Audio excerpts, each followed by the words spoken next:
Most people don't even notice a leak until the damage is done. Not just on their roof, but in their life.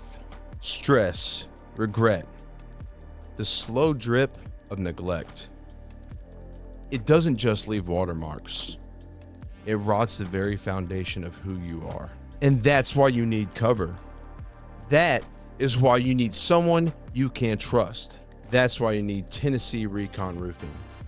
Owned and operated by Joseph Baydoun, a veteran who knows what it means to do recon, to investigate what's broken, to assess the damage, and to protect what matters most. This isn't just about shingles. This is about shielding your home and your peace of mind. Tennessee Recon Roofing. Built with purpose, led by honor, and ready to cover you when life tries to leak through. You ready to roll? Let's do it. What is up, everybody? This is Joe Adams, and welcome to the Relentless Pursuit podcast. What we do on this podcast is bringing guests from all different backgrounds, all different walks of life, to share their journey and everything along the way that led them to where they're at today. In a world full of filters, algorithms, and artificial everything, this podcast is a reminder of what's real. Unfiltered stories, raw emotion, and the kind of human connection that can't be faked. We're here to make an impact, and that is what we do. So if that is for you, like, subscribe, all those wonderful things. And if that is not for you, I don't know what your problem is, but it's time to jump on board today. Thank you. But without further ado, I would love to introduce my good friend, Jake Arch. Yeah. What's up, buddy? Welcome, bro. Oh, dude, it's good to finally be here. It's been a long time coming, right? Dude, it's been way too long. Yeah. But hey, it's, everything lines up and is timed exactly the way they're supposed to be. For sure. Jake and I go back a little bit, a little bit. Our wives know each other. Yep. We both have babies around the same age. And that's how we got introduced. Yeah. And we hit it off. Yeah. We look like we could be related.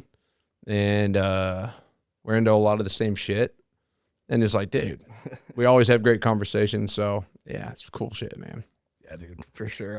I mean, what do we talk, like 30 minutes before we even started recording? So, yeah, I know. That's how it's supposed to be, man. Yeah. Building that, getting that connection, integrated, aligned. I don't know what I'm trying to say. Synergy. Anyways, I could sit there and ramble about things. Jake, tell us briefly what life looks like for you emotionally, spiritually, just in your everyday life. Like, what does life look like for you today where you're at? Man, I mean, it's definitely incredible, for one. It's somewhere that I've never thought I'd be before. Yeah. So right now, I mean, it's probably the first time in my life, honestly, where I'm actually like just super happy, like legitimately happy. Like, I've always thought I was like, yeah, this rocks. This is awesome. But where I'm at now it's the best, dude. Being a dad, being a husband, like all that good stuff. Like, Yeah. I never thought, one, I'd ever be any of those things. Two, like I'd love it so much. So it's just like, and all the good stuff follows when you're just happy and have positive outlook on everything else. So it's pretty sick that I'm here now and Sweet, super man. happy. I love to hear that, Yeah. dude. That's beautiful, man. And you deserve it. Tell us a little bit about what you do professionally, producer, composer, all those things. Touch on that and hit on your latest project. Yeah, because for it's sure. a pretty big deal to you. For sure, man. Well, so my whole life I've been a musician, playing in bands and that whole thing, an artist. Then once I moved to Nashville, I became more of a songwriter. But now I'm finally kind of like one of my final evolutions in music that I've been trying to get to since I was a kid, and we can get into how it all happened. Yeah. But now I'm a music composer for films and games and stuff like that. So doing the scores for movies, commercials, all that stuff is where I'm at now, and that's somewhere that I really always wanted to be. Yeah. I'm still trying to get into it more, but Yeah, it's pretty sick that I'm able to kind of full circle where I started my journey with music, wanting to like just watching like Disney movies and stuff when I was a kid, and I'm like, I like the music. Yeah, I dude. want to make the music. Yeah. Yeah, you got like the themes. You're like, dude, this background music Yeah. is the shit. Yeah, yeah, background music, trailer music, all that stuff. So, yeah, it's pretty rad that I'm able to do that, and how it's all kind of unfolded is pretty crazy, and I'm super excited about everything that's going on now and what I have coming up too. Yeah, So well, we can dive more into that then. I think you want to save that for later. whatever, I'm cool with whatever. Well, we're gonna work our way to the Cool. production and stuff. Yeah, for sure. And you know, I just to say, you know, I love that you're into that in that way. You know, the music can make or break it. Like there's certain scenes in different movies, right? Like I don't know if you've seen Wild Robot. No, I haven't. Oh, it's really good. Well, anyways, there's one Check it scene out. where like the robot like picks up this, it hatches, right? And this robot's not supposed to have feelings, but anyways, it sees it and it's like, it's almost like birth, right? It's like, oh my God. And you see it glowing and the music with it. Dude, every time I watch it, I start tearing up, bro. Yeah, that's what it's all about. And like you can trigger that emotion. I'm one of those people that feels that shit. If I'm working on something and I don't feel some sort of an emotion, like or like a physical feeling, like it's not it. I'm gonna redo it. Yeah. Like Forgetting Sarah Marshall. You ever see that movie? Yeah. Yeah. When he's like scoring a TV show, and it's like a super dark moment, and he starts playing the Seinfeld and like like that. It's fun to do stuff like that every now and then. Yeah. Just It's got to fit. But it like when you're doing that, it'll just change the whole scene, and it's pretty funny. But Hell yeah, man. dude. But the music is. It's to me one of the most important parts of any sort of visual. Yeah, It's weird, but I know, I agree. I mean, it does really well. It's, for me, it's much simpler, right? But I'll add music to certain clips, and I get some clips that are very emotional, dude. Like grown ass tough dudes in tears, sharing some heavy stuff. yeah, And it's just like I'll spend so much time trying to get like the perfect music for it, Yeah, just to dude. fit it, and it like because it can change how many people see it or like really feel it, right? And I don't know, I just believe in that kind of attention to detail as well. So good shit, man. Speaking of movie composer, I saw Howard Shore one time live in New York for Lord of the Rings, and that was like a big thing. So Yeah, that's some serious stuff, dude. that's serious stuff. Like, That's, I'd love to work on something like that eventually. hey, one of these days, man, Yeah. just keep your eyes on the For prize. sure. Fuck yeah, man. Well, Jake, now take us back. Take us back to the early days of Jake. Where do you hail from? Where were you born? And let's dive into your childhood a little bit, man. You know, what that experience was like, certain things that may or may have not have impacted you and into who you are today. Yeah. Now, looking back, it's pretty crazy to see how it all, like I kind of mentioned before, how it's gotten me here. But when I was a kid, I mean, I was born in New Jersey, Morristown, New Jersey. Really? Yeah. Yep. From the old north, huh? Yeah, dude. Washington headquarters, where George Washington was. Super historic area. I mean, I grew up in a town called Parsippany. Parsippany? Like, yeah. It's all like Native American town names around there. Hell yeah. But yeah, super historic, Revolutionary War kind of stuff all over the place. You could find cannonballs like in the backyard. Sick. So it's cool. It's and it's like old. So yeah, born there, was pretty much raised there too. I mean, I went to high school there, and then was in Virginia for a little bit, but then moved to Nashville. But anyway, I know I'm getting ahead of myself here. You're good. Going You're back good. to Jersey. Yeah, as a kid, I mean, like I mentioned, I was always into music. My parents were always, super into music. So I think I got the bug early. None of my parents, my mom or dad, doesn't play instruments or do music or anything. But I don't know. I fell in love with it early on. And the thing is with me, like, I'm super passionate. Like, that's all I wanted to do. Yeah. But I didn't want to go to school. Like, even first grade, second grade, all the way to fifth grade, like, is when I kind of like dude, it was so bad. Fifth grade, you were considering graduating. You're Dude, like, can I was go like, ahead I and need get to get out of here. Like, Yeah. I need to, like, you're not teaching me anything that I want to do, that I'm going to need to, like, do. Like, Yeah. what are you wasting? And I'm a fifth grader, like, with that mindset.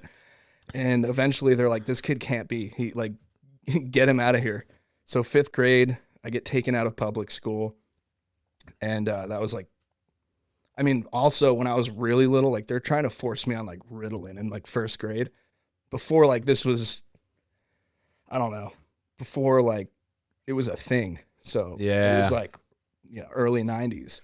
So like they're just like, this kid's just crazy, blah blah blah. I'm like, no, I just don't want to be here. I want to be doing something that I want to be doing. So anyway, that kind of got me taken out of public school and put in this. What's up? I was going to say, it's just crazy. Like, hey, this kid doesn't fit in with everybody else. Let's put him on some meds. Yeah. I hate that. Yeah. Well, looking back now, it's like, yeah, now being a dad, it's like, and knowing too, like, I guess back then it was different. Like, they're like, oh, this is going to help him. But I think it made me crazier. Yeah. Like, anyway, it was the best thing because once I got taken out of like public school, I eventually went into this other school called Chancellor Academy, which was like bad kids and really? learning disabilities, bad kids. But the cool thing about it was very like a hands-on school. So I learned how to build things. I learned how to play music there. Like that's where it like started to blossom for me. That's cool. It was at that school. I had a music teacher, and it was like, oh, by the way, going back to like fourth grade, I got kicked out of the little flutophone concert because the teacher said I wasn't musically inclined enough to figure it out, and I didn't have the attention span to play music. Yeah, it's a flutophone. How do you, dude? Well, I'm like trying to like figure it out and play my own things, I guess. I don't know. Yeah, but it's pretty funny. So, and like when you're in public school, like you learn like trumpet or something like that. Where this school, like there was guitars, like electric guitars, keys, like drum sets, like that deal. And I'm like, that's what I'm talking about. And all we would really do in class was like build things with Legos or Connects. Our teachers, we called them by their first names.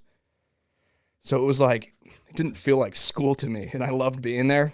I mean, if anybody from your like childhood is listening to this and they stayed in public school, they're gonna be like, dude, he got to do the coolest shit ever. Well, it was sick. It was awesome. And that's really where, like, I played my first concert. Like, yeah. I was playing drums, actually. We put together like a little band. Sweet. I just got that video too. My mom got all of our like VHS put to digital. So like, I got to watch that like recently. I was like, oh, no way. So, yeah, playing like real instruments, not real. I know like everything is a real instrument, but like to me at the time when I just wanted to like be in a band, play like guitar, something like that. It was life-changing. Yeah, for sure. So man. it was sick. It was sick to, I guess, be put in that situation and be able to like really do what I wanted. Yeah. Not trying to like sound like a dude who just it was being like a little shit. Like I don't want to do that. I want it this way. It wasn't like that. It was more just like I needed to like go down that path to like play music. Really, like, with that I wanted to play. And my parents were super supportive and still are, like, with everything. So it was sick that that's how it all started. So I was there for a little while. Eventually, like, high school, went back to public school because I watched that show Degrassi. And I was like, well, public school looks fun. I want to go back. So I was really good. And you have to, like, level up to get out of this school. Like, you have to basically, like, be good. They give you, like, a number. And then eventually, once you reach, like, a certain number and you're good, you get to, like, get out of the school, go back. And I never wanted to until, like, I saw this show. I'm like, these kids look like they're having fun. I went back. And then I was like, nah, this kind of sucks. Dang. But you're like, can I go back to the bad school? Yeah. Well, yeah. Then high school, I mean, I just had fun. The only reason I like basically stayed in school, honestly, was so I could play hockey. Like, otherwise I would have been out of there. I would get in trouble, but never with like my teachers. Like I loved my teachers, but one guy. So it was just like, I just didn't want to be there because it was, again, back to like learning all this stuff that I'm like, what am I doing? Like, I don't need to know like algebra for what I want. I know what I want to do. Like, I already know. Trying to fit everybody into a box, man. Yeah. Yeah. And that, to me, that's not cool. I mean, I don't know. It was one of those things, but again, it totally, helped me stay on track knowing what I wanted to do. And I'm looking around like, man, these people are lost. They're just lost. And I know, and it's funny because I look like I'm the lost boy, but I'm like, I'm the only one who knows like exactly what I want. If anything, it made you appreciate what you had, but also made you really focus on where your heart was, right? Like, so it was probably good that you went. You might have lost sight of that in the other way. Who knows? Oh, for sure. I mean, I never would have like learned music the way I knew it. Like I was never like classically trained. I was never like formally trained besides like one other guitar teacher. But it was just like the teacher there was like, he was cool. Like he was a band guy, like like a rock band guy. Yeah. So he was like cool. I don't know how to explain it, but yeah, that kept me on track. And yeah, man, like long story short, eventually after high school, I ended up teaching music, like music therapy at a school like that, like the one I went to. Really? Yeah. So it was like a full circle thing for me. How are your parents like? You got siblings? Yeah. Yeah? Yeah. Are you still close with your whole family and everything? Oh yeah. All but one brother. He's kind of MIA. Oh, He's really? an idiot. Yeah. Yeah. Hey, maybe find his way back around. He will one day, but yeah. Yeah. Hey, you know, one thing I've had to learn, man, some people just got to go through their own journeys. Yeah, for sure. He'll figure it out. Yeah. I already know it, but Yeah, that's good. but yeah, I'm close to my family. Were your parents like very hard on you through your schooling, even though like, I wouldn't say difficult. You weren't difficult. You were just like, you know. They were like, so I'm the oldest of three boys. I don't know if they just kind of like were like, fuck this, like put him in this school. So, or if they really, I know they were really like wanted the best for me, and cause they did some like serious searching to find what's going to actually like help me. Yeah. And this place did like, and it worked. Yeah. Like looking back, like, holy shit, this place, it works. Like it actually made me like solidify knowing what I wanted to do with my life and like getting back on track, even though I still had some, you know, rocky times after that. But like looking back, it's like, that is what was like a life-changing moment as a kid. Hell yeah, so, man. Yeah. And my parents were definitely still supportive, and they were never like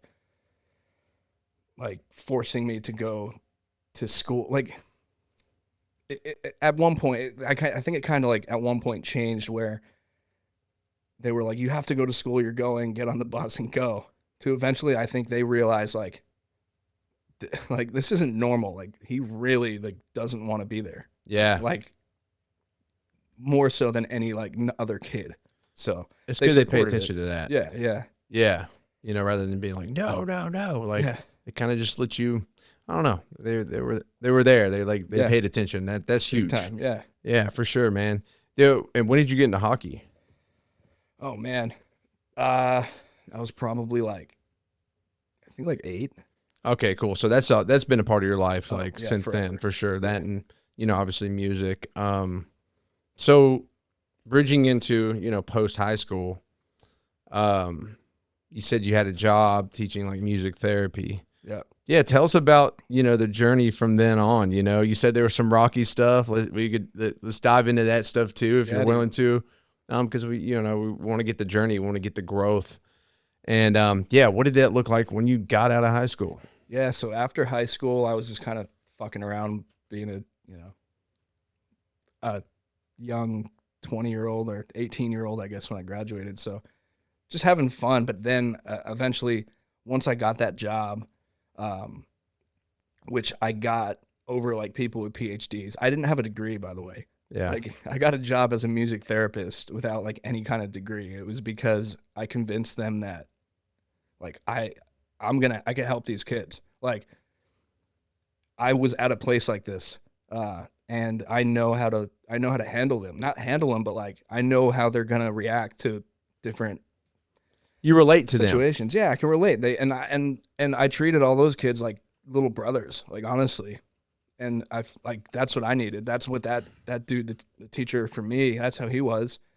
And I'm like, I convinced them. I'm like, I'm telling you right now, you can hire like some other dude, but it's not gonna work. Like, I can relate to these kids. See this guy, he sucks. He does not belong. Dude, pretty much. Like, dude, what the hell? Like, it'll work for some kids, but not kids like with this mentality. In certain circumstances, I think, especially in those troubled, not, I don't even want to use the word troubled. I guess the way society may look at it is troubled, right? These kids where I worked were like, it was rougher than where I was at. They lived at this school. So they were like, I mean, I had like an 11-year-old like murderer, like crazy stuff. Dang. Yeah. Yeah. But he was my little homie. Yeah. You're like, dude. Like my first day there, I see they weren't like guards, but they were like just kind of staff, like that made sure, kids were going where they're supposed to go. I saw one get stabbed in the eye with a pencil. No. Like, my first day. And all because they were looking in my room, by the way, because it was a new program and they're looking in at like the guitars and they're like, whoa, look. And the guy's like, get away from the window. Starts yelling at this kid. And he's just like, yeah. I'm like, oh my gosh. Sick. That's intense, dude. Yeah. So I'm like, yeah, I'm definitely going to be buddies with these little guys. Yeah, don't stab me with a pencil. Dude, it was sick. It was awesome being there because like I said, it was a full circle thing for me. And then I think I was there for like 2 or 3 years, maybe 2 years. And in that time, I built like a band with these kids. Like I had like maybe like 2 or 3 separate like little bands with these kids. They all learned. Like they actually, even the ones who at first wanted nothing to do with it, they're like, I want Lil Wayne. I'm like, all right, let's make a rock version out of it. Cause like, I'll teach you how to play it on guitar. So you're like Jack Black, dude. Yeah. School of Rock. It was like that. It was so fun. I mean, but for the most part, it was like one-on-one. Yeah. Cause it was mainly one-on-one stuff until that one time of year came around where they let us do like a concert. So I would get the kids in and do a little band thing, practice. That's cool. Yeah. So it was sick. But then I left that job because I wanted to like go back to pursuing like my career with music. I mean, there's so much stuff in between that's happened, but basically that was just a really cool full circle moment. One full circle moment in my life. And it kind of like, I guess inspired me to just keep going, doing my thing. Yeah. The kids were like all about it. It's pretty shitty because I told the kids I was leaving, but I didn't tell the school I was leaving. Because by the end, like the director kind of just bothered me. And I'm like, I'm just going to bounce. I moved to Australia. Dang.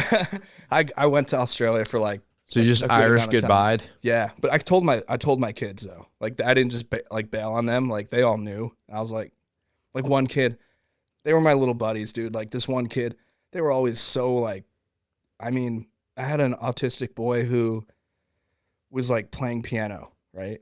Like not like actually playing yet, but he was figuring out like sounds he liked. Mm-hmm. And I tried to tell the director, I'm like, look at that. Like that's huge for this kid. He's like nonverbal. And they're like, well, she was like, he's not playing anything. I'm like, okay.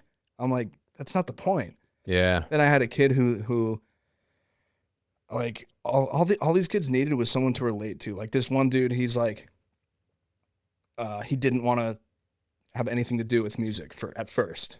I'm like, what do you want to do? And it was so random. He's like this little dude from the hood. He's like, I want to be a pro skateboarder. I'm like, no way, really? So I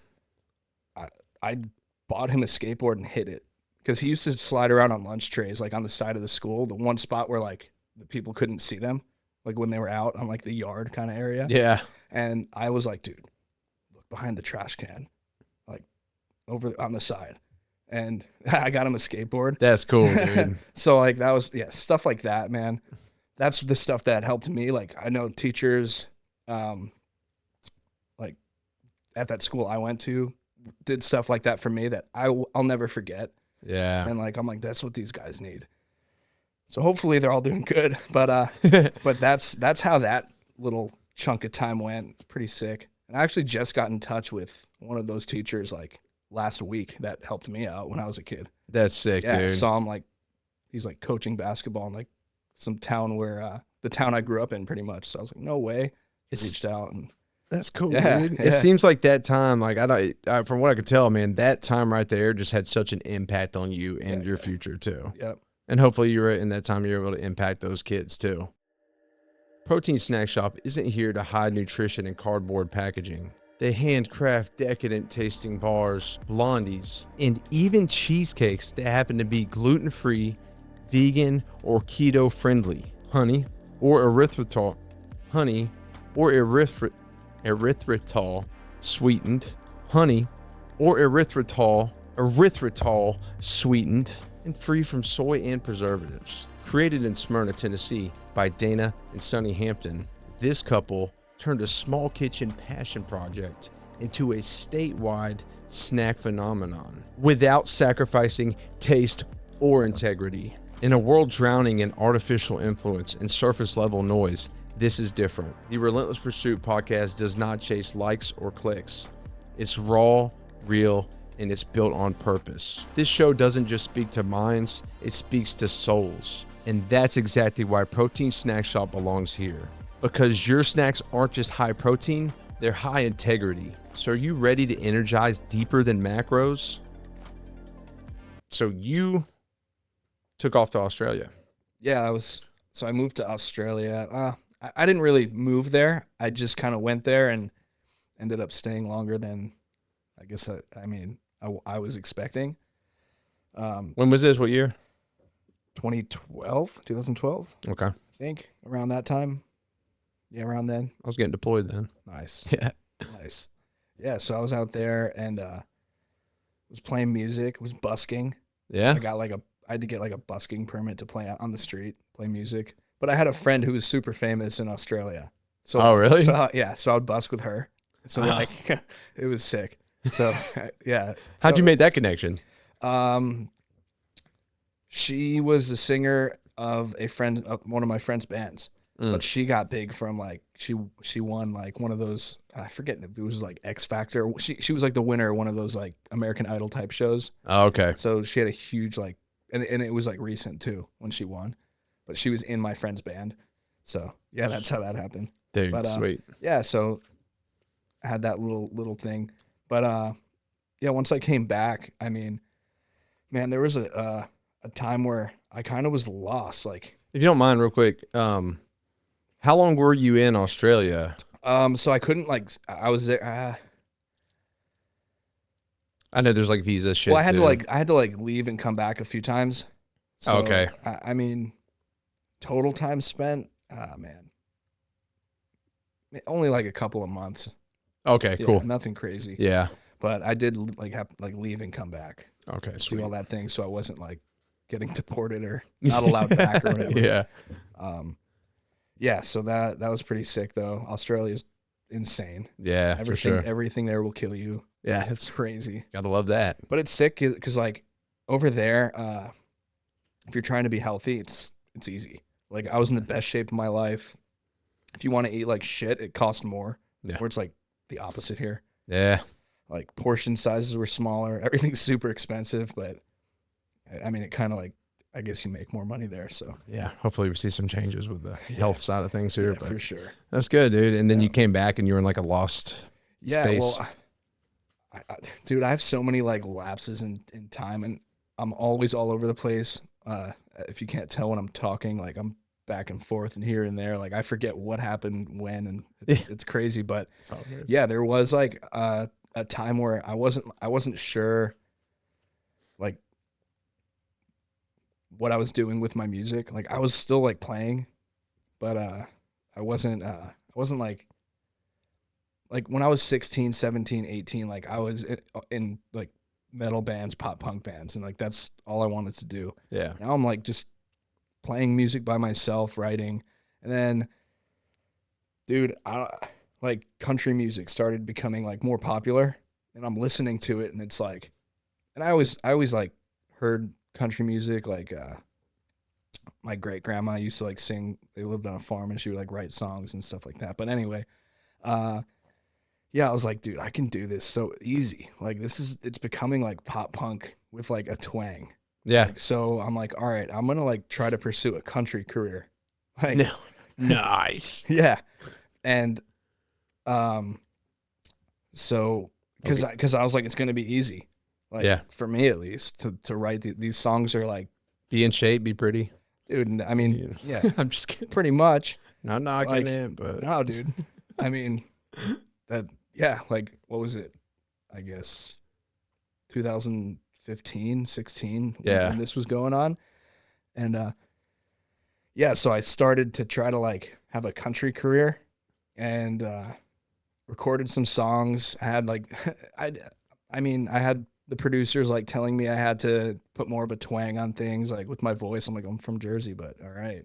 So it's weird, like when my family is like, why do you have a like that Southern accent? I'm like, they kind of made me do it, like in the studio. Like, do you think Taylor Swift has a twang? No. dude, that's so funny. But anyway, like it was surprisingly easy because I got a record deal. Like, I was like, okay, like this is sick. I got, all sorts of cool stuff that happened. And yeah, then I moved to Nashville. And Following the neon dream, is that what it is? well, I was already signed when I moved here. So like I kind of came here just because it was easier to like, instead of flying back and forth. Like, Oh, for okay. me, I wasn't like coming here to chase it. Like, I already had that. So it was pretty cool. Yeah. But that, I don't know. I think the whole time I kind of knew like I wasn't being true to myself. Like, I mean, dude, I'm a metal guy, and I don't know, putting on the accent in songs and shit like that. Like, dude, I just never felt like I was being genuine. Like, and it was tough, especially when you're like with a label and you have to, you can or can't say certain things, I guess. That's so. It's funny because I'm from the South, and like, I don't have like a twang. No. Maybe with some things I say. Yeah. But like, crazy. and it would be hard for me to even try Yeah. to do it. Like, Well, they'll sit there like you'll be, I don't know. I guess it's not like, they probably don't do it to every artist, but the way I was being marketed, it was like, dude, we'd go over line after line after line, like just cutting vocals where it's like basically changing each word to like how they wanted it to sound at some point. So I'm like, I'm sorry to laugh. Yeah, It's just no, like, it's insane. It's pretty Whoa. pretty funny, but I never felt like I was being true to myself, but I never told myself that. I felt it, but it wasn't until like recently where I was like, dude, what was I doing? Like, Yeah. what was going on there? So the songwriting thing came about, like I started doing more of that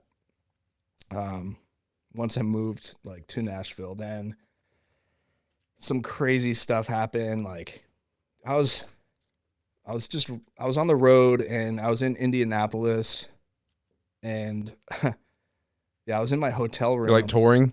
Yeah. Okay. I was in Indy, and dude, I wasn't drinking this night, like nothing. I was just hanging out, and I laid down, and dude, I just felt like I had to throw up. It was really weird. So I like go to the bathroom, and dude, I just started like puking blood. Like, I couldn't tell it was blood yet. It was like black. It was like coffee grounds coming out, and I'm like, what the hell is that? Like, what's going on? And I was like, oh, you know what? I drank like a Dr. Pepper and some coffee, so it's probably just that. But then it was like exorcist, like kept coming and coming and coming. Yeah. It wouldn't stop. And then there starts to be more like blood, like red in there. And I'm like, whoa. that's not cool. Like, what is that? And then Yeah. it just wouldn't stop, dude. Like I couldn't control it. Dude, the next thing you know, like I look in the mirror and like I just fall backwards. Like I'm out. Like, and I fell like into the shower, which it was like a big open kind of shower. Yeah. And I fell back into it. There was no like door. So I'm laying there like, what is happening? Like, what the fuck is going on? Like, I've never been like sick. Yeah. Like, nothing like that. I've broken bones. I was in the hospital all the time for like, sports injuries or like dirt bike wrecks and stuff like that when I was a kid, but never like sick. And I didn't know what was going on. It was weird. Well, I'm like, I just start looking like at my feet, and then all of a sudden, like I was just beyond tired. Like, and I start to close my eyes. I closed my eyes and I was like, no, dude, you're like, at this point I realized it was all blood coming out. Yeah. Like, I just bled out. And I'm like, oh, don't do it. Don't do it. And I couldn't fight it. Like I could not fight it. And the, the only thing I could think to do, like my instincts were like, all right, I'm going to like reach up and turn the water on, like the cold water, try to get cold water on me. And like, I don't know it's the only thing I can think to do in that like moment. And so I like reach up and thankfully like hit it. And thankfully it was the cold water, not the hot water. That would have sucked because I'd probably be dead by now, by then. Well, so I then like, dude, after that was like the last bit of energy I had. It sounds so dramatic, but like literally, I mean, I had nothing. Yeah. Nothing in the tank. Hit it. And then I just couldn't fight it anymore, and I was just out. And it was like, dude, just like serenity, like the best sleep ever.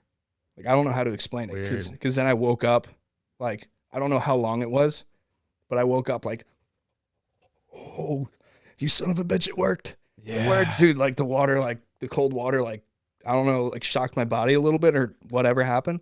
But I woke up. I'm like, I got to get the fuck out of this hotel room. Deadbolts on. Like, it was locked, so no one could even get in, like, to find me. Who knows how long I would have been there for. Yeah. Until someone was, like, looking. Anyway, like, I don't want to tell anyone. I didn't want to, like, cause a scene. So I called an Uber to go to the hospital. Well, my thought process was an Uber the hospital was, like, pretty close by. I remember seeing a hospital. Like, I remember seeing one, like, right next to the hotel, pretty much.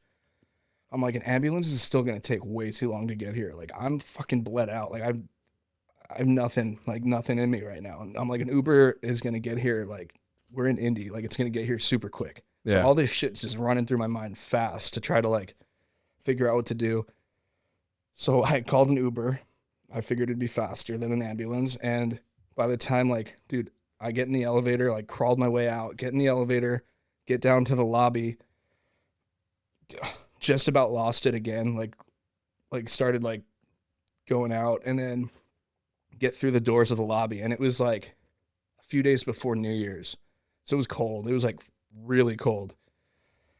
And I had like a t-shirt on and sweats. So like that cold breeze kind of like gave me a little second, like it picked me up a bit. Up. Yeah, a little charge.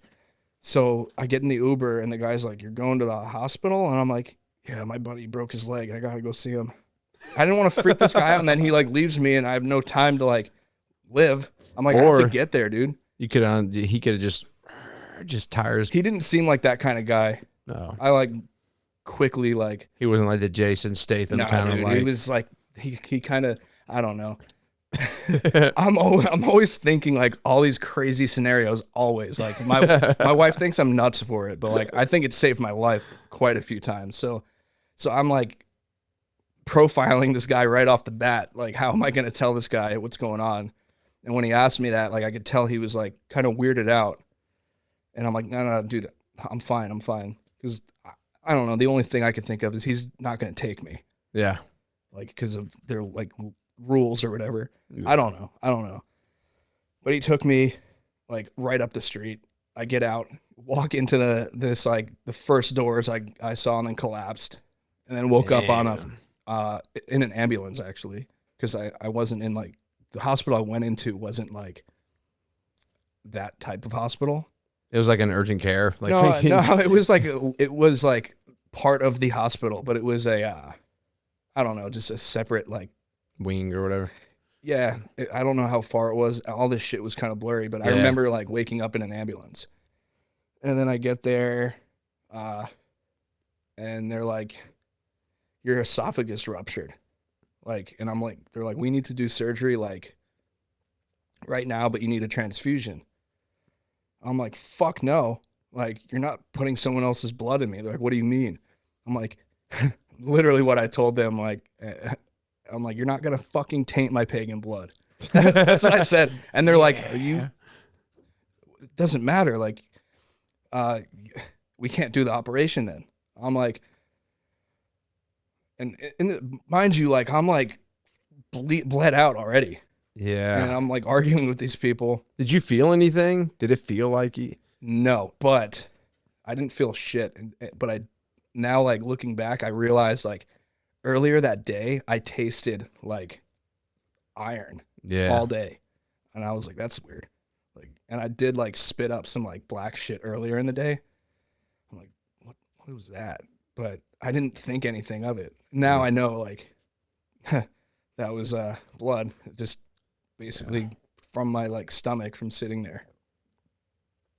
So anyway, I'm like, let me just sign like a piece of paper saying if I die, it's not on you because you're not putting anyone's blood in me. Yeah. Like, I don't know. I'm not about that. Screw that. So I told them I'd rather fucking die. But I knew I wouldn't. Like, I don't know why I knew I wouldn't, but I just had like this like legitimate feeling like I know my body and I know I'll be okay.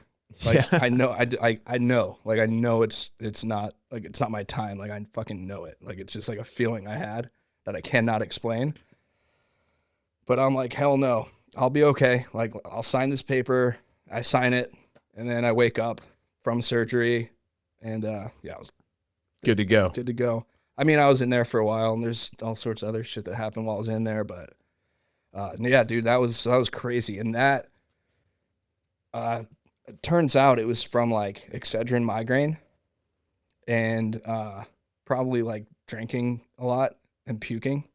So, because I was drinking a lot of like tequila and stuff like when I would go out and my friends were all bartenders here. So, and like, dude, I would just puke. Like my hangovers were just so bad. And the whole reason I'm like telling this part of the story is because it should have been a wake up call for me. Like, dude.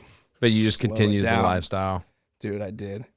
And yeah, I should have stopped then. And but whatever. I'm still here. Yeah. But yeah, that should have been like, dude, stop partying, like focus on your music. I kind of lost track of music. I was writing with my friends all the time. We were writing a lot of music, but like I felt like it was more just for fun, like for no reason.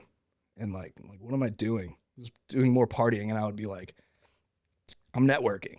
I would tell myself like, I'm networking. It's fine. I'm going out to these like events for buddies, getting like their number ones and this and that. And I'm like, oh, it's just networking. Like that's what I would literally tell myself. Justifying it. Yeah. I would justify it. So I would go out, party, have a gnarly hangover, puke.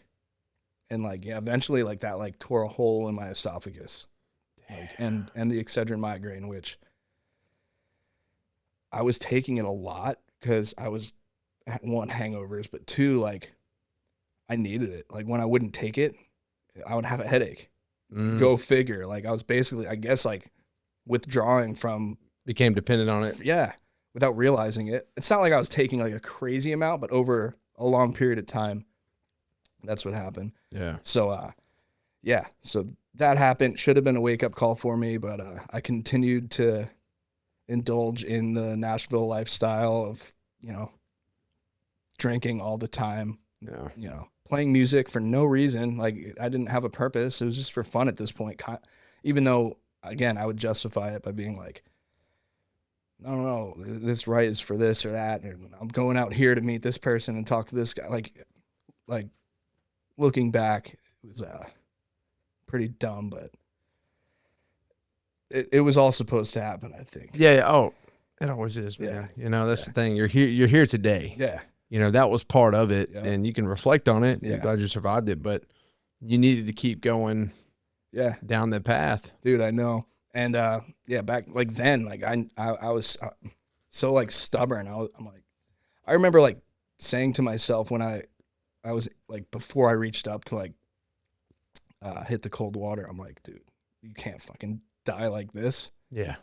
Like, you can't go out in a hotel room in Indianapolis for no reason. Like, come on. So, yeah. So, yeah, it was pretty crazy. I didn't tell anyone when I was in the hospital. I didn't want to worry anyone. I didn't tell my parents.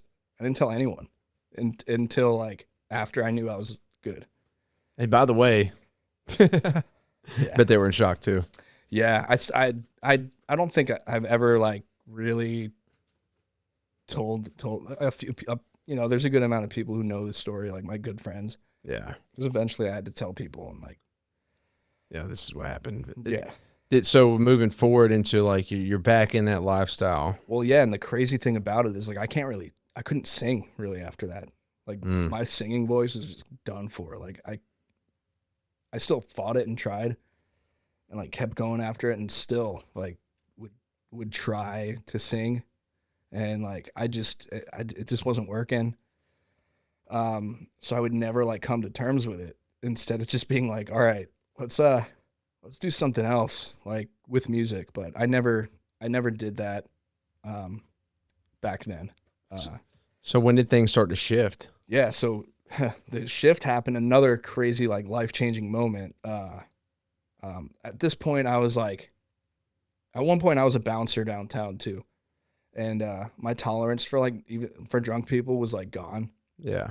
Like gone. When I saw someone doing something dumb, like I'm like, someone needs to do something about this. And when I wasn't working, at least. Yeah. And this, I don't know, I would just start choking people out for being like assholes to other people. I would try to stick up for someone, but like that filter was gone. So I would just kind of like get into a lot of fights when I was drinking. Yeah. And it was just, it got to the point like the last night the life-changing moment was when I get into like a fight, choke this guy out, and then get like sucker punched, and I run out looking for the dude, and one of my best friends was the door guy, and I'm like, where'd he go? And I had like a black eye and all that, and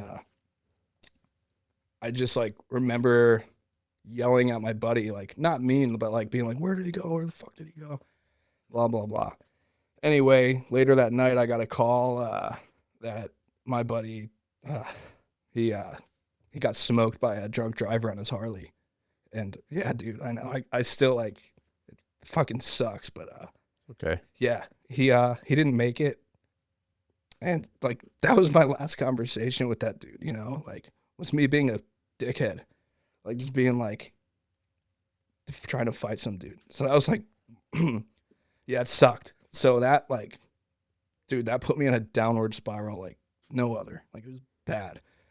So instead of like, anytime I talk about this dude, I get emotional. Like he was, dude, like highest quality human you can imagine. Like just Boston bruiser, like just badass dude. What was his name?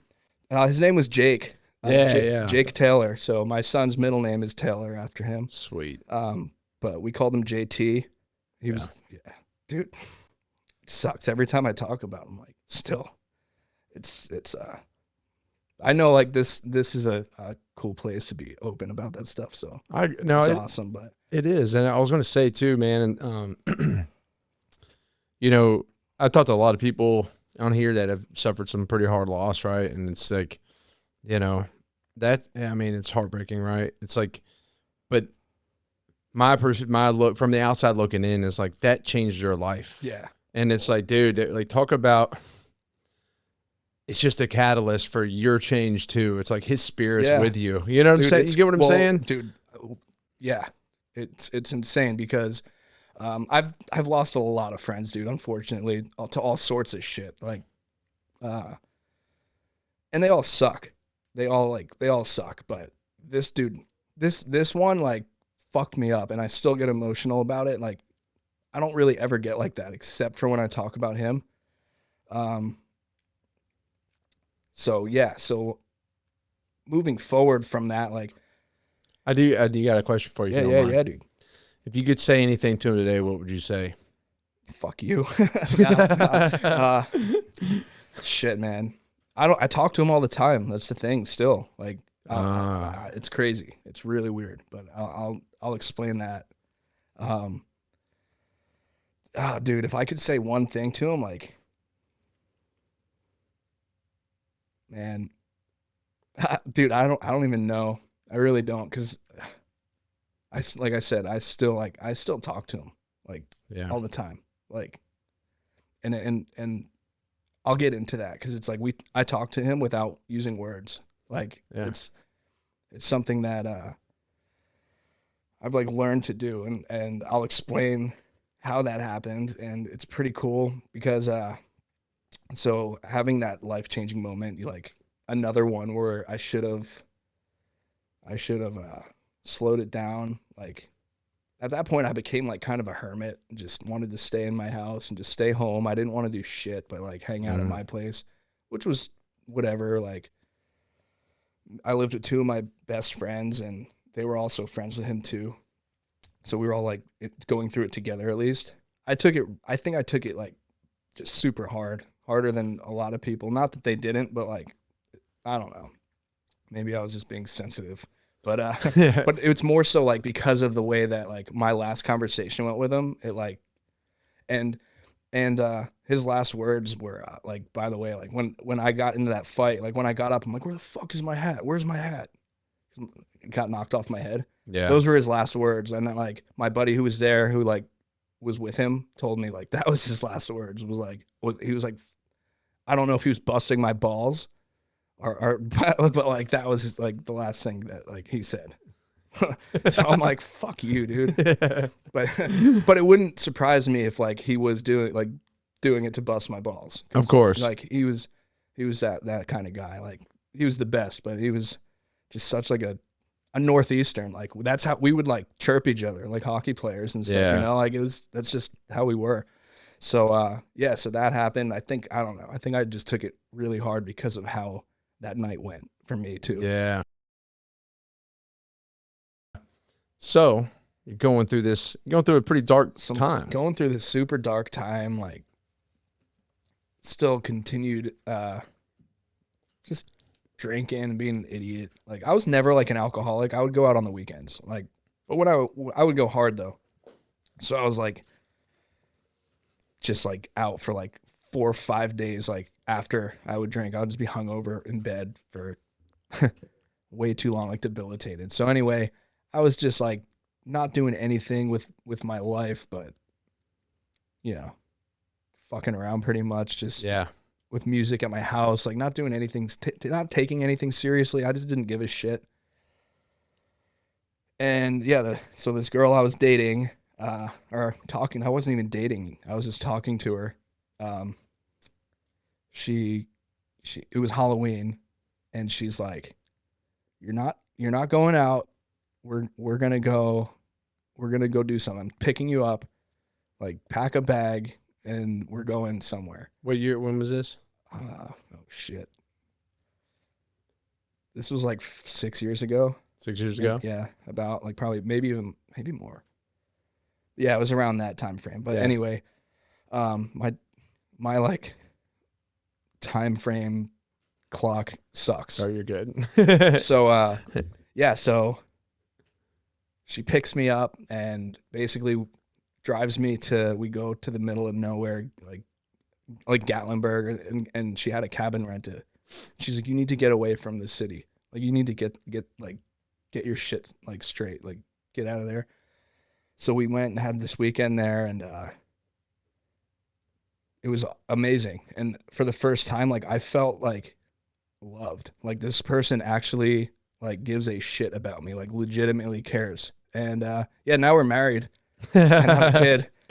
But dude, she turned my shit around. Like she dragged me out to the middle of nowhere and like helped me get my shit straight. Like, and just by doing that, like showed me that she like cared. And like I've never felt that. Like it was Yeah. sick. It was awesome. Yeah. So that was kind of like the turning point right there. Was like I put it back to like that cabin trip. It's crazy. Like, yeah, dude, the right woman. Yeah, Bro, I feel you there. Like, dude. just like with Lydia, man. That's Yeah. like I knew. I was like, dude, I want to be the best I can. Yep. Like, that's how it was, bro. Yeah. It's crazy Yeah. how fast that could shift. It's so cool. And still, if I'm slacking a little, like she'll put me in my place. Like it's great. I love it. But I met your wife, you know. Yeah. She seems like she would do that. Yeah, she totally does. Not in a bad way, but she's No, just like dude. very direct. Yeah. Yeah. No, that's her, and I need that. Like it's great. It keeps me in line, but she's also so loving too at the same time. So it's perfect. Yeah. But yeah, dude. So she like basically was like convincing, like she did Reiki and like energy healing, and not she didn't like perform it, but she had someone she would go to, Yeah. and she's like you need to try this. Like it's made me feel great, and I'm like that stuff is bullshit. Like all energy stuff, blah blah blah, like bullshit. Like no. And she's like, well, eventually she's like, well, if you care about me, you'll try it, because like I just want you to like feel happy. And so eventually, like I went and met this Reiki master who does like just energy healing and work, and she's like, I mean, also has I guess like I don't know how to describe it, but she can, and mind you, at the time I'm like, this is the biggest bullshit ever. Like she can like talk to dead people, but like through energy. Yeah. Like not like talking to them, but like she can. It's weird. I didn't believe it, but I did it for my wife. Well, at the time, girlfriend. So I go, and she, dude, this woman knew, like, she was telling me things that nobody knew. Like, Yeah. like Lindsay didn't know. Nobody but me and my brain, like about people in my family, like crazy stuff that are like dead.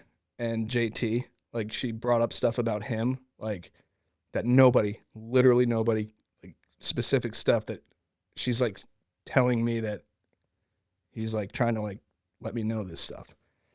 I'm like, whoa, that's weird, but I still wasn't buying it, dude, honestly. Yeah. And then a few other things happened. Like I'm not gonna try to get like super long winded about it, but basically like opened my eyes to like being more open to like her process. Yeah. Like, I'm like, maybe she actually has like some sort of like ability, dude. Like I don't know, maybe I'll like humor this for a little bit. Yeah. And again, it's stuff that I was never like ever a believer in, ever. And then dude, like there was like this night, it was actually like the next New Year's Eve. And at this point I was like getting like, I was pretty open to it. I got like, and at this point I was like, whatever, you know, it's making me feel better. So even if it's not true, like I'm feeling good. So whatever, dude. And she like decorded me from like toxic people that were like attached to me, like energy, like energy sucking like beings that were from like my past, like old like family members and stuff like that. And she like basically were like, yeah, we need to like cut the cord on them. And she did, and I felt great.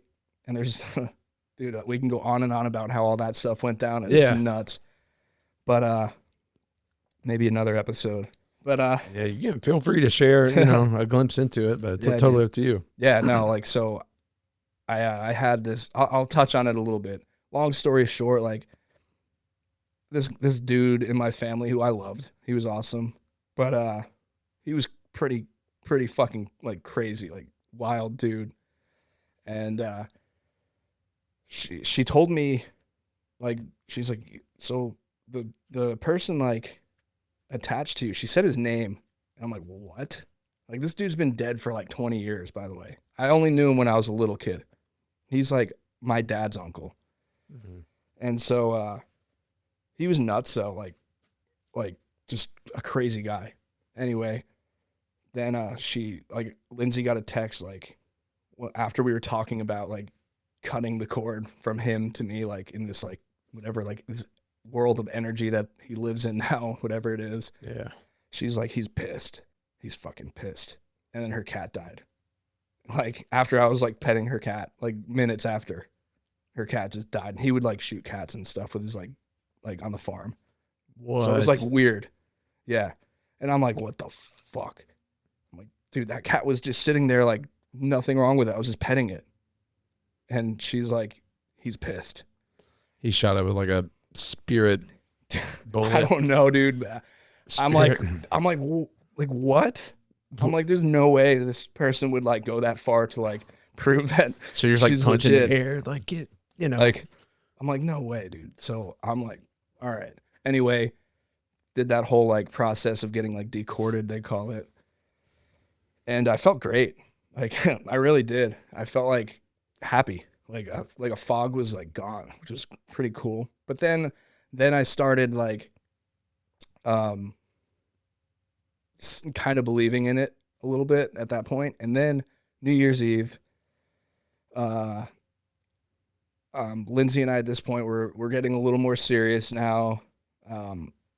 So we just laid low. We stayed in and for New Year's, and we're laying in bed, and I just wanted to say like Happy New Year to JT. Like, I'm like, I closed my eyes and I was like, I go to like just say Happy New Year, bud, you know? And dude, and this shit sounds crazy, but I went into like this like warp tunnel thing. All of a sudden it was like this, like we were just standing there looking at each other like this.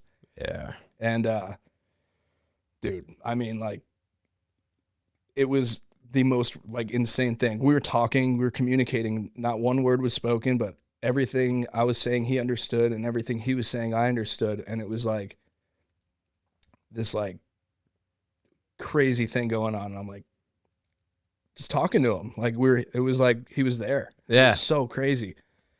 And then we would always like, you know, do our handshake like that. Yeah. And when we did that, like in this like vision or whatever it was, we did that.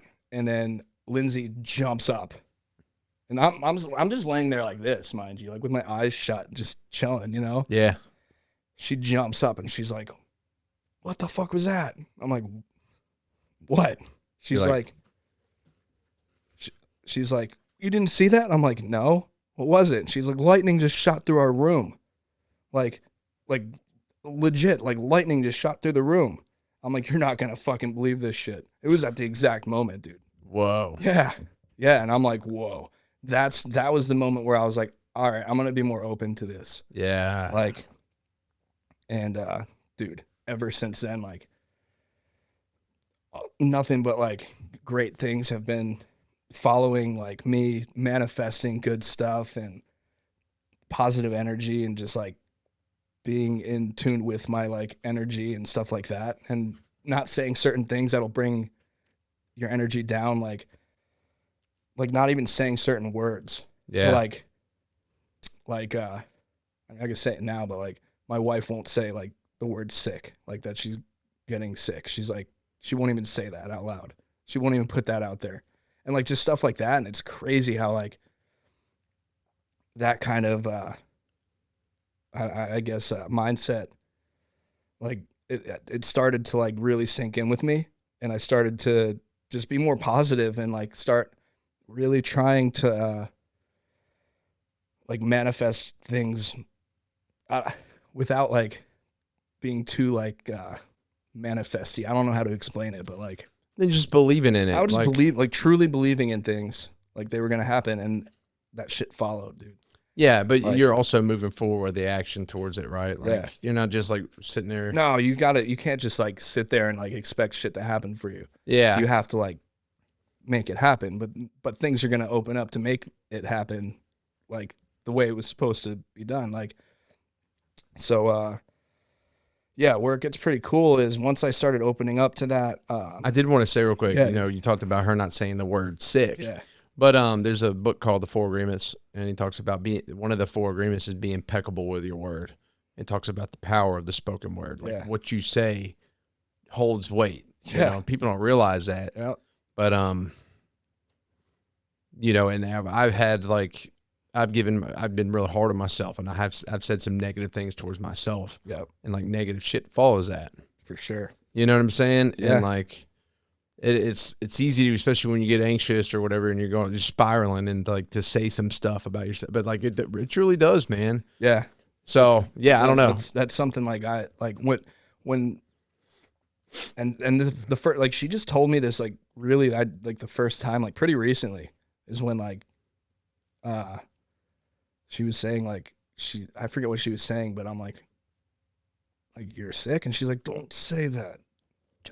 I'm like, oh. She's like, and that's when like I'm like, oh, all right, yeah, dude, that makes sense. But yes, it's crazy how much weight words hold. And well, thank you, because I honestly needed to hear that right now. So I appreciate that. Just so you know, like that, I don't know, cool, that whole reflective part of like the words, like yeah, I needed that more than you know. So well, that's something like that I've been thinking about a lot lately too. Like, yeah, and it's good or bad words you say, like they hold weight, and it's pretty crazy because I guess that's how I was manifesting things was by accident, just like saying these things, and like eventually from all this, like this crazy story I just told, like there's a whole point to all this, like where it's ending up, where I'm at right now. Was I feel like all this was connected. Everything like I just talked about, all like, and that's for everyone that has gone through shit, like it all leads to something, right? But like going back to when I was a kid and I was like, I want to do like music for Disney and this and that. Well, I would start really talking about it and stuff, and like I met a bunch of dudes playing hockey here. Yeah. And like just like hanging out, and there's some guys who are older but still play just for fun. And one of my good buddies, like I became pretty close with, I'm not going to say his name or anything, but like he ended up having a heart attack on the ice. Like, yeah. So that was pretty gnarly. And while you were out there? Like, no, so it was like Lindsay was pregnant at the time, and it just like, I was supposed to be there, but one of our baby appointments was, it just conflicted. So I couldn't be there that day. Yeah. And like, I was always out there with them, but that one day I wasn't there. And, I get a text from my buddy who's a Nashville firefighter, and he was on the ice, and he ended up, doing CPR on him, got the AED out, and the pads were like the wrong pads. They were like pediatric pads. So he's like, these aren't going to fucking work. Long story short, dude, he revived my buddy. Like, he saved him. He saved his life. Like, so he saved this dude's life. We all got a lot closer after that. Turns out he was the VP of music for DreamWorks, and before that, Disney. Oh, cool. Yeah. So he like, I don't know if he knows it, but he's like, he's my mentor. Yeah. Because after all that stuff, like he'd be like, I told him what I always wanted to do that. And he's like, well, are you classically trained? I'm like, no. He's like, good luck, buddy. But he would give me like projects to do just for fun. Yeah. And he'd be like, forget what I said. Like, you got the instinct, like, go for it. He's like, and he'll like send me these projects to do, and he'll critique me like I'm a client. Like he's hiring me for this movie. Like he had me do like a trailer for How to Train Your Dragon. The newest one, right? No, this was like, he just for fun, like the first one. Oh yeah. He's like, just do what you would do. So I did it, and that was the first like thing I did for him, and it was eye opening how much work and how hard it is to like score a movie or a trailer. It was insane, but I fell in love, and his like feedback was intense, but like also super positive with like the good stuff. So he's like, yeah, you got this. And he's always just like steered me in the right direction, like helped me out with everything. And eventually like I started just doing some freelance like commercial stuff, like writing jingles and little things like that. Yeah. But I still was like wanting to like do this like a movie, right? And yeah, so I'm like, this is all fun, but like, I don't know. I guess like my time will come. And then like the next day I have this email from a filmmaker. And it's so random. And part of me didn't know if it was real, but it was from a filmmaker, and they're working on this movie, and they needed a composer like pretty bad because I guess they were desperate too. So they were looking for someone like with a, low budget. And I'll do it for like nothing at this point because I just want to like do something. You want the opportunity. Yeah. And that's all I cared about. And that's, I guess, what they were like looking for because they, I guess, already spent a lot of money on their budget. And the composer they used for all their other films like got a job with like a major studio or something like that. So they hired another guy. It didn't work out, but they already had to pay him. So they were just desperate and found me on like one of those freelance pages. And dude, like it's crazy because what the movie is about is like everything that I've been like talking about. It's basically, it's called Zero Limits is the movie, and it's about like zero limit mindset and like manifesting like success and wealth, happiness. Yeah. But it's pretty cool how that happened because like I'm like, this is the first movie I get is like about all this stuff that I've been like really hammering down on to make sure like I make it a part of my life. Yeah. So that was cool. It was a pretty cool moment when I realized what the movie was about, and ended up doing some demo stuff and for them, and I got the job doing the movie. Sweet. So that was sick. When does that movie come out? It's coming out in, I believe, October. So yeah. You've already finished it. Oh, dude, it's out. I mean, they did the premiere, but it's not out to the public yet. It's just in all these like film festivals and all that stuff right now. Yeah, the premiere, I unfortunately couldn't go to the premiere. I couldn't fly to Cali for like a day. I was, doing family stuff, so I missed that. So that would have been cool. But they're doing like a screening in Nashville for it, so I'm gonna go to that. Dude, but, hell yeah. Yeah. But the movie comes out in October. I want to go. Yeah, dude. I can get you a ticket. Get you a pass. Yeah, I mean, you don't have to. No, it'll be sick. It's like the whole red carpet thing. So I think they're doing it here too. Like when they do it here, it'll be the whole thing. I don't know where exactly, but hell yeah. But yeah, it'll be on Amazon. It's a documentary, so it'll be on Amazon. I think October. Nice, man. Yeah, so that's pretty sick, and it's called Zero Limits. The trailer's out. Check that out, and it's life-changing. It is life-changing. The guy who it's like kind of about and is Dr. Joe Vitale, who he wrote the book The Law of Attraction and hundreds of books this guy's written, and he's like, he talks about all the things like how to get rid of any sort of like mental blockage. Like it's just how to really get rid of anything blocking your mind so you have zero limits to do anything you want. Yeah. And this dude like went from being homeless to being like super successful. Yeah. So, like it's pretty cool. Oh, dude, I'm stoked to check this out. So definitely check that one out. And it was just cool that was like my first like real movie. I've done a bunch of other stuff like series and small like short films and stuff like that, but this was like the first like big one. I think it's cool because like this is your first big opportunity and you hearing your story, and like you always had this dream to do that. Yeah. Like that's been pretty apparent. Yeah. And it's crazy how like, well, one, you went through the loss and you went through all these things, and then, you met the right woman, you stopped drinking alcohol, you just started to like fall into alignment in all these places. And I talk about alignment a lot lately because like, dude, when everything's in alignment, like you start to move different and you notice it. For sure.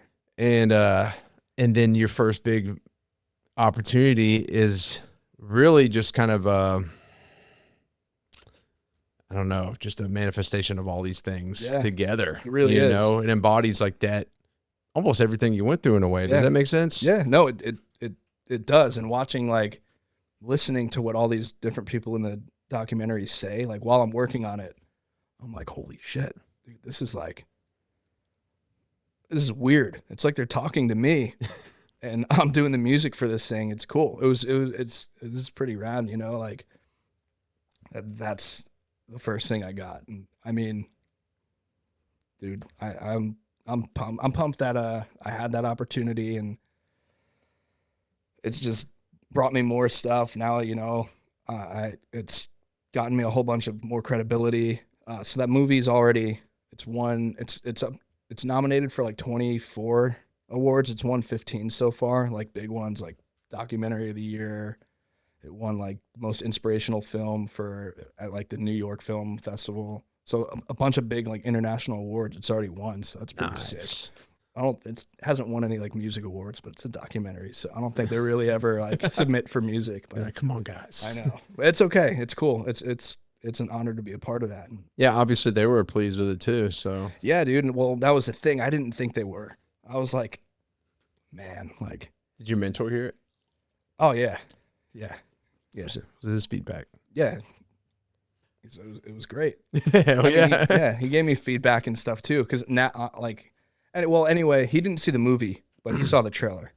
Oh, okay. But, well, that was the thing. I didn't think they liked it. Like, I was like, oh man, I hope they like it. Like, that was like, you never know. Like I knew they were desperate, and they, at this point, can't hire someone else. Like, from what it sounded like to me. But then like a few weeks later, they were like, hey, you want to do the trailer for this thing too? And I'm like, yeah. So that's when I was like, okay, cool. I knocked it out of the park. Yeah. Well, at least they liked it enough for me to do the trailer. I'll say it. You knocked it out of the park, dude. I get it though. Like, it was sick. Like, and the filmmakers are awesome, and their whole deal is about like just inspirational films. Everything they've done is all inspirational stuff. So, what was the mindset shift going from like artist to like doing this kind of stuff? Or like skill changes, or well, I think that's what's kind of cool and what's kind of helping me in a way, because I look at things different than like these, not that anyone that's like a classically trained like person that's been just solely doing this is like not knocking them at all, because they're insane. Like I'm self-taught, besides like I went to school for like audio engineering. Yeah. I know music theory, I know all that, but not like, I'm not an expert. I'm not a master at it. But I think having like that more creative side, oh yeah, like really helps me out, where I'm not thinking like, it's not like a math equation. It's like, I'm just going to do this because I like how it sounds, and it's easy. The like coming up with ideas at least is easy, but like, so yeah, I guess to answer your question, it's just like, it's been a smooth transition because of my love for it, for one. Like, it's something I knew I always wanted to do. Mm-hmm. And it feels right. Like when I was doing the country thing, it didn't feel right. Like this is what I'm supposed to do. And it's and it's like, now we were kind of talking about it earlier, but like we do so many different things, right? Like you're the same as me with certain things. Like I would always say like I'm a Jake of all trades, But like that kind of sucks, because like I was all over the place always. I still like to do a whole bunch of things, but like when someone would ask me what I did, I'm like, oh, I'm this, and that. Now I'm like, I'm a music composer now. Like that's what I do. Yeah. And like, that's what I say. Yeah, we did talk about it at the beginning, and it's just like you got to cut the cord on all the things, because at the end of the day, all those things are taken away from your full focus. And for you to be the best or get the opportunity, that you truly believe, you're going to have to be all in. For sure. And that's what it took, dude. Once I went all in, everything followed. Like, because it was even before I got that the Zero Limits movie was when I went all in. And once I went all in, like, everything started following. Hell Pretty sick. Because I was talking about, the shift, how easy was it? And you said it was smooth because your heart was called to it, right? And I think I never had this. It's interesting because I hear you, you like knew what you wanted to do most of your life. Me, it was never really clear. Yeah. I just always knew I wanted to help people. So I tried to go for nursing and like other things at one point. and I've obviously personal trained, and that helps people. But I'm like, it's always been deeper. Yep. And now it's finally becoming like, or it already has been, but it's become such a deep thing. And like, now I'm just so sure, like, oh, you know what I'm saying? Yeah. It's really cool. Well, it's crazy because even though I knew I wanted to do music, like, I still like wanted to do 1,000 other things too. Like, I wanted to, growing up, like, I knew I wanted to do something with music, but I also wanted to play professional hockey. I wanted to be a professional, like motocross racer. And I started like trying to get serious into like freestyle motocross when I was younger. And like, I was like, but like, you're getting pulled in all these different directions. And it's like, I don't know, you can't focus on one. It wasn't really like, I always said I want to do music. Yeah. But then like I'd be in a different conversation about something else, and it's hockey or whatever it was. So I was never like just like hammering down one thing. Like, I was always all over the place, and a bunch of other stuff too in between, like, that I wanted to do. And I think that's why, like, I don't know, I think now that I'm like, this is it. This is all I want to do, and this is like all I really care about, because I mean, Lindsay's really got me focused on that. And on top of it, it's like, I don't know, I want to figure out a way where we're just set, like, for my kid. Like, I still want him to, like, work hard for things, but like, I just want to be able to, like, provide, dude, like, there was a moment in time where, like, I wasn't making shit from money. Yeah. I mean, from music, money wise, it was just dilly-dallying around. So now that I'm like serious about it, it's nice. It's like a weight off my shoulders for, money reasons, and like just life. Like, I know what I want to do. I know what I'm going to do, and that's it. It's easy. Yeah. That's amazing, man. And it's once you hone in that focus, things do fall into place. I just think about, over the past few years, what I've done to stay afloat, like in my building and stuff, right? Yep. And I was always trying things just to like help. I knew what like I really cared about the most, but it's like because I was in the position I was constantly grabbing to survive. And every month it's been like, just to cover what I need to, it's been like a chess game. Yep. Like, okay, how do I do what I got to do this month? And next month, okay, it's at the beginning of every month. It's like start from scratch. Like, that's a crazy game to be playing. Yeah. And especially when you're going through a lot of personal growth and just a lot. And now, it's like I'm at a tough spot, but at the same time, like, because I'm like hyper focused on the direction of what it is, like, dude, the opportunities are finally real. Yeah. And they're real opportunities that fall into place exactly with what I'm doing. And even these other things like the nonprofit and stuff, like, that all aligns with Relentless Pursuit. So it's like, it all runs together. It doesn't pull me away. And I've been cutting out things that don't feed the ultimate goal. And like, that's, yes. Dude, no, like, that's exactly it. Like, you have to feed that end goal. or whatever, or at least one thing. Like you can do a bunch of stuff, but it's not until you really just hyper focus on like what you should be doing. And I think that's also like, I don't know, part of the whole journey to get here was I had to go through all that to like, to earn, I guess, the right to like do that. 110%. Like, you know, like I had to go through all that crazy shit that a lot of it I didn't even talk about. It's nuts, but yeah, dude, it's all led me to here. And it's pretty cool stuff. Dude, I love that. It's, man, it's so similar, right? Like, I think the exact same way. Like, every circumstance, every battle was made for me. Yep. You know, and because when you have a dream, especially, like, there's nothing wrong with having, like, a comfortable career that you're in. Like, as long as you're pursuing something outside of that it feeds something that, like, you're passionate about, right? I think we should all had that fire stoked.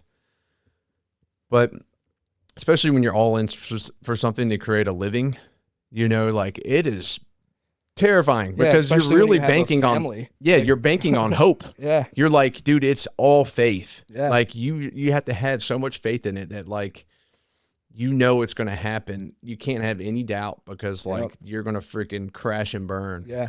And that's a terrifying thing for a lot of people. And for me, but like I know what I want to achieve with my family, you know, like I want my wife to be able to do the stay-at-home mom thing and homeschool and stuff. She wants that. The only way in this day and age for me to do that is to succeed at what I'm doing. Yeah, exactly. I can't go get a job and like probably not work off of that income for that to be realistic. No way. And like, that's the thing too. Like Lindsay she works her ass off. Like, and she tells me too, she's like, I don't care. Like, cause she has faith in me doing what I got to do to like make it all be like good one day. Although she'll probably just keep working cause she just can't not. She loves it. But yeah, dude, without like her support, it'd be impossible. Like, so her faith in me is incredible too. And it helps. It seriously helps to have someone like motivate you too. Yeah. So, I mean, that's everything. Yeah. If your partner's not doing that, dude, that'll also make things crash and burn. Yeah. Yeah, dude, that'd be, and unfortunately a lot of people run into that, but I do want to know a couple more things. We talked about zero limits. We talked about where you're at today and all those shifts. And I thought it was interesting you were talking about like the Reiki and like, you know, speaking to your friend and stuff. I've had, you know, a lot of people would argue that's demonic or whatever. And I think it's also like the person that facilitates. I think anything can be demonic depending on who's leading that, right? I think a church can be demonic if the preacher's intentions are evil. Yeah. And people don't know it. And a lot of times there's a lot of that going on too. So just like with these things, it could be the same way. But if you got the right person with the right intention and the right heart facilitating those things, then it can be a beautiful thing. Right. And so the person facilitating all this for me, like she's like not like super religious, but she's I think she's Christian, like still. Yeah. Which is like so she believes in God. Yeah. She does. But she's still doing all these things. Like I've told some of my buddies, like, dude, you should try this. Yeah. And like some of them are Catholic and they're like, nope, not doing it. I'm like, all right, it's fine, whatever. But yeah, dude, I mean, like you said, there's so much good in who I like work with. Yeah. With like Reiki and all that.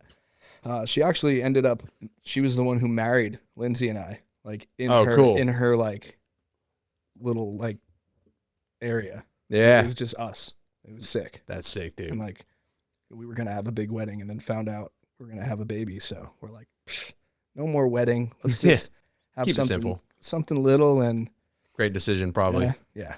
It's the way to go. I wonder like, so what, we haven't talked about it much. What impact has fatherhood had on you?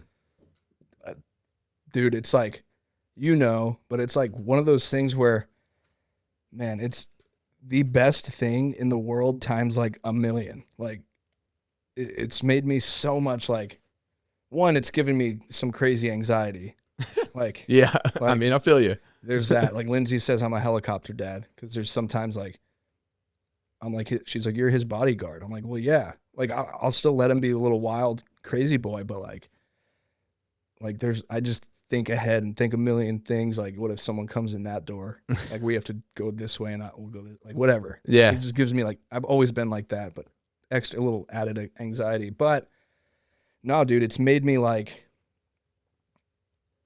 one, it's helped with my patience a lot, like big time. Like I was always somewhat patient, but now it's like when he was a baby, he was always great, but like it just helps you. I don't know if you embrace it. Like I told Lindsay too, like I told her, I'm like, I'd rather be a helicopter dad than a deadbeat dad. Like I take him to all his things. Like I try to do everything I can with him, like, and spend as much time with him. I'm still like I'm still, traveling sometimes for work. Like I'll be gone, like not too much. Now I'm trying not to, but man, it sucks when I'm gone. Like I've never gotten homesick in my life and I'd be gone for a long time. Now it's like I'm gone for a day and I'm like super homesick and just want to be home with them. And I'm like, Bro, man, it sucks. I went to California for my buddy's wedding a couple years ago, and well, yeah, like the year I was just born in, and man, it was just mentally preparing to go to California myself. Yeah. I was checking my pulse and shit, dude. I had so much anxiety. I was like, dude, what if a nuke goes off the day I get there? Dude, it's so bad. Like, what if they need me and I'm all the way there? Yeah, that's all I think about too. And like, and you can't have that fear. Like, it's also teaching yourself how to like.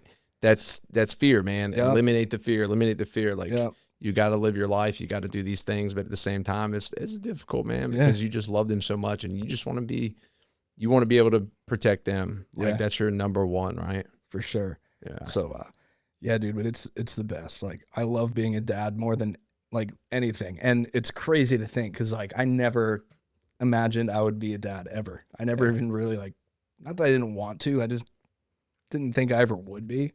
Yeah, like, I'd be a cool uncle, I guess, but like, dude, it is like hands down the best thing ever. Like, like you can't put it into words, dude. What's the most important thing you think of now that you could teach your son? Oh man, I want him to do what he wants to do. Like, if he knows what he wants to do, like send it, dude. Like I want him to be able to like fully embrace what he wants to do with his life. Like how I was as a kid and had to like fight the system to like deal with all that. Like I never want him to deal with that. Like if this kid's like, I want to be a gymnast or whatever it is, like, hell yeah, dude, go for it. Whatever it is, like I want him to like just go for it, Yeah. That's huge to me. Yeah, dude. People don't take chances anymore. I mean, people do, but like, I don't know. I just want him to do what he feels like he needs to do. Yeah. Like, and yeah, I feel you there. It's very similar. Like for me with Oz, it's like, that's a big part of why I go so hard, man. And I'm like, I won't quit. It's like one of the first things that comes to mind. It's like, what does that teach her? Yeah. Quit when things get too hard? Never. That's when you turn it up. Yep. And like, I want her to like learn this, like down the road when we're in a different place, I'm going to be able to be like, hell yeah. Yep. And then when she's trying to pursue greatness, I'm going to be like, I'm going to constantly tell her how much I believe in her. And she's not going to be able to be like, Dad, you quit though. Yeah. Like for sure. That would kill me, dude. I think about it all the time. Like, I'm like, yeah, dude, I don't know how, like, I have buddies who I played music with growing up, and they just didn't, I mean, one day they grew up, I guess, and went to college, got a degree, and then are like doing like Wall Street stuff. And they're all like, not all of them, but I have some buddies who are like, they're just like blah with their life. They're loaded. Like Yeah. they're wealthy, but they're just not like, you look at their eyes and you're like, Is there purpose? you're just a shell of a human, dude. Like, Yeah. there's no purpose. You're just not knocking anybody that works like an office job or anything like that, but like, Some people love that. some people love it. But if you don't, like, dude, do what you love. Just do what you love. And that's what I mean, what else is there? Like, what is life kind of deal? Like, just do what you want to do. I don't know. I don't know how to explain it. That's just always been my mindset from a time I was a little kid. I mean, I'm right there with you, dude. Yeah. Just follow your heart. That's it. That'll take you where you're supposed to go. Yeah. And it's an incredible journey to be on, man. And I think, like back to your story, like a lot of your things you faced helped you realize that even more. Yeah. Big time. Like, especially now, like being a dad, being a husband, looking back and having, I don't know, also just maturing too with like life is looking back at all these things. And I'm like, yeah, dude, that all makes sense now. Hell yeah, bro. Hell yeah. Is there anything else that you want to touch on? I do want to just go ahead and say that. Man, not really. I mean, I can go on for days with crazy stories and stuff like that, but really just, I got to plug the movie. I got to plug Zero Limits, and really just how that isn't just a movie. It's like, it's a life-changing thing, what they talk about in it. And for me, especially like how it happened was just, dude, it's just solidifies my like thoughts on everything I was, practicing, I guess. Hell, is there? I'd imagine there's a book. There's a book. It's called like, I think the book is called Zero Limits Living. I think that's the book. Might have to double check that, but yeah, there is a book, and then the documentary is called just Zero Limits. I mean, that sounds really good. Yeah. Yeah. It's sick. Hell yeah, dude. Well, I got to ask you a question because I ask everyone this, Jake. What is your relentless pursuit? Oh, that's an easy one, dude. I mean, I just want to be a good role model for crew, for my son. I want to be a good husband, and I want to just keep on growing, keep growing as a person and staying focused, and hopefully making sure that my little guy grows up to be a good dude, That's my relentless pursuit. Yeah, dude. I freaking love that, man. I mean, pretty generic and I guess cliche, but dude, it's so true. Like, that's it. You got I care about now. You got your whole world. You got your purpose right there in front of you, man. It. And you're just going all out with that. Yeah. I mean, yeah, dude. I don't think it's generic at all because it's true and it's heartfelt and I can feel it. Yeah. Hell yeah, man. Well, dude, there's a multitude of things I would love to dive into, and I'd love to get you back one of these days, revisit where you're at that point. Yeah. Obviously with more growth and dive into some, I think we could dive into some of the deeper subjects built off of like a lot of what we discussed today. And yeah, dude, I'd love to get you back in here if you're anytime, down. But I just love getting together with you and hanging out regardless. Yeah, dude. So we just need to always record all of our conversations, dude. We have some good ones. Dude, I agree. It's one of those things, like there's so many people I want to get together with, but like I'm in a season of my life where just the free time's out the window. It's like my free time's devoted to my family. Yeah. That's pretty much it. And I've had to just tell people like in this season, I'm sorry. Dude, same. Like I don't see my friends anymore, and when I do, it's like once every few months, but when I see them, it's like my true like close friends. It's like normal. It's just normal. It's just part of having a family now, dude. It's all good. So I get it. Yeah. And it's, that's why the podcast is fun. Cause like I get that time with people and it's productive towards the business as well. So for sure. Yep. When I told Lindsay, she's like, when is it? Cause everything I do has to like work around her schedule. But she like for once like was like, okay, we're gonna, you can go then. Well, I'll make it work. I'll move some stuff around. She's like, you know what? Joe's cool as shit. Yeah. Why the hell not? Exactly, dude. Well, thank you, Lindsay. I appreciate this. Yeah, I appreciate it'll be a little while before I steal him back again. But that being said, dude, well, Jake, man, it was an honor having you, bro. Dude, it's always an honor to hang. Yeah, man. Thank you for coming on to the show, sharing your journey with us. And I know people are going to gain some value from it. And I'm honored to be able to hear it and hear the things you've experienced and see the growth that's happened. It's a powerful thing. And yeah, dude, I'm just extremely grateful. Yeah, dude, same. Hell yeah, brother. Hold on. We need to do the Oh, JT yeah. one. There we go. Oh. I'm waiting to hear lightning. It didn't work out. You never know with that guy. You never know. Hey, bro. Well, thank you again. And until next time, guys. Beauty. This isn't just a podcast. This is my life's work. In a world full of noise, debate, filters, and artificial content, this platform is real. It's raw. It's human. Every episode, we dive deep into stories that matter. Pain, purpose, transformation. We're here to give people a voice, speak truth, and connect through something deeper than algorithms. And we're growing fast. We've already reached over 20 million views across all platforms, with an audience that is loyal, engaged, and passionate about this show because it speaks to the soul. If your business or brand believes in authenticity, if you value marketing through something that reflects your values and aligns with real impact, then this is your opportunity. Sponsorship isn't just support, it's fuel. It's how I keep this mission alive.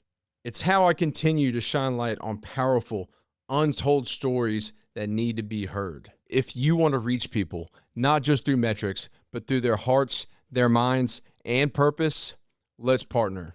Let's build something that matters.